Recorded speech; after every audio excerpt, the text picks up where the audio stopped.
Donc ce qu'on va décrire maintenant dans le ciel avec cette patrouille qui est une des rares patrouilles civiles au monde à voler sur avion à réaction, et croyez-moi, immédiatement derrière lui, il a Jack Crean. Jack Crean est un personnage dont je vais parler, un grand personnage de l'aviation française actuelle. Et dans les ailes, Pierre Fage et Claude Rabel. Tous les quatre pilotes de ligne,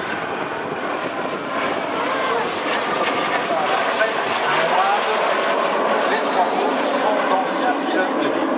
Celui qui est tout à fait derrière, qu'on appelle le charognard, on l'appelle le charognard parce que il renifle, il passe son temps à renifler la queue de l'avion qui le précède. L'air française, à un moment, il avait 19 ans, alors sa légende dit qu'il avait même truandé, qu'il avait donné une fausse date de naissance pour pouvoir entrer dans l'armée de l'air. Il a fait partie des gens qui ont volé sur la deuxième génération de jets à voler dans l'armée de l'air. Il a fait la transition entre le Mystère 4 et le Mirage 3. Et il a terminé sa carrière dans l'armée de l'air sur le même avion, solo, le Mystère à la patrouille de France. Il était solo. Claude Rabel a longtemps été, il a terminé sa carrière comme commandant. Et bien eux sont amateurs de pilotage de la même façon. Voici donc au départ un grand côté dans le ciel. Le solo, Jack Crean, commence à tourner des barils autour du trio. Et je vous parlais tout à l'heure de tracer des pilotes. Voilà une partition.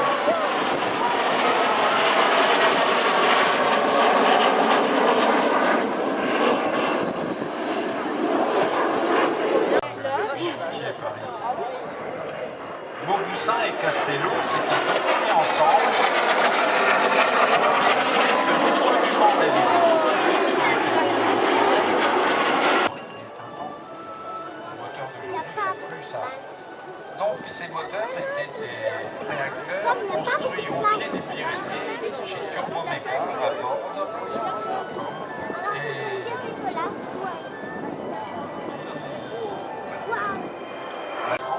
la France est un géant industriel, deuxième plus grand constructeur de moteurs d'aviation et d'astronautique au monde.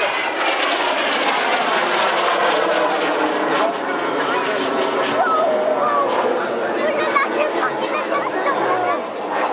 avait démarré avec ses petits moteurs qui sont restés dans le fond.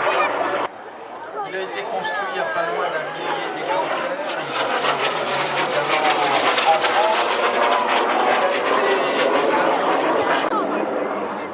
construit à presque un millier d'exemplaires. Il a été utilisé par l'armée de l'air française. Il a été utilisé par la Luftwaffe allemande. Il a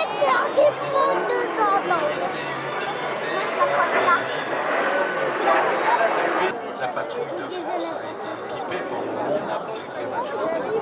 Et cet avion a été véritablement un classique.